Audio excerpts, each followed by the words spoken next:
નમસ્કાર દોસ્તો, આજની સ્ટોરી હું ગાંધીનગરની એક જાણીતી હોસ્પિટલમાં ડોક્ટર તરીકે ફરજ બજાવતી હતી. મારી દુનિયા દર્દીઓની સારવાર, હોસ્પિટલના લાંબા કલાકો અને જવાબદારીઓમાં જ સીમિત હતી. પ્રેમ વિશે વિચારવાનો સમય જ ક્યાં હતો. એક દિવસ હોસ્પિટલમાં એક ખાસ મીટિંગ યોજાઈ. તે મીટિંગમાં ગાંધીનગરના એક યુવાન IAS અધિકારી પણ આવ્યા હતા. પહેલી નજરે તો મેં તેને એક સામાન્ય મહેમાન સમજી લીધા હતા, પરંતુ તેમની સરળતા અને નમ્ર સ્વભાવ મને કંઈક અલગ જ લાગ્યો. મીટિંગ પછી તેઓ વારંવાર હોસ્પિટલના વિવિધ પ્રોજેક્ટની માહિતી લેવા આવતા. અમારી વચ્ચે ધીમે ધીમે વાતચીત શરૂ થઈ. દર્દીઓ માટે કંઈક સારું કરવાની તેમની વિચારસરણી અને દરેક પ્રત્યેનો આદર મને ખૂબ જ ગમવા લાગ્યો. બીજી તરફ તેઓ મારા કામ પ્રત્યેના સમર્પણથી ખૂબ જ પ્રભાવિત થયા હતા. સમય પસાર થતો ગયો અને અમારી મિત્રતા વધુ ગાઢ બનતી ગઈ.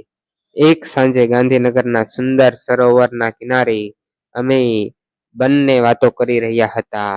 ત્યાં અચાનક તેમણે મારી સામે એક નાનું ગુલાબનું ફૂલ આગળ ધર્યું અને કહ્યું, તમારી આંખોમાં જે દયા છે, તમારા દિલમાં જે પ્રેમ છે અને તમારા કામ પ્રત્યે જે નિષ્ઠા છે, એ બધાને અને મને તમારો દીવાનો બનાવી દીધો છે.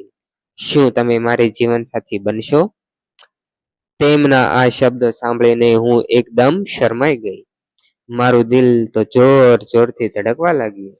મને લાગ્યું કે જાણે સમય થંભી ગયો હોય.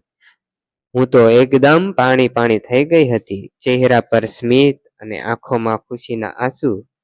સાથે જ મેં ધીમેથી હા કહી દીધું. તે ક્ષણ અમારા જીવનની સૌથી સુંદર ક્ષણ બની ગઈ.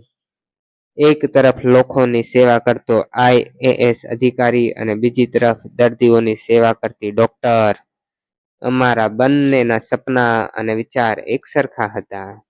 આજે પણ જ્યારે અમે એ દિવસ યાદ કરીએ છીએ, ત્યારે હાસ્ય સાથે એકબીજાને કહીએ છીએ કે હોસ્પિટલમાં શરૂ થયેલી એ સામાન્ય ઓળખાણ કેવી રીતે પ્રેમમાં બદલાઈ ગઈ.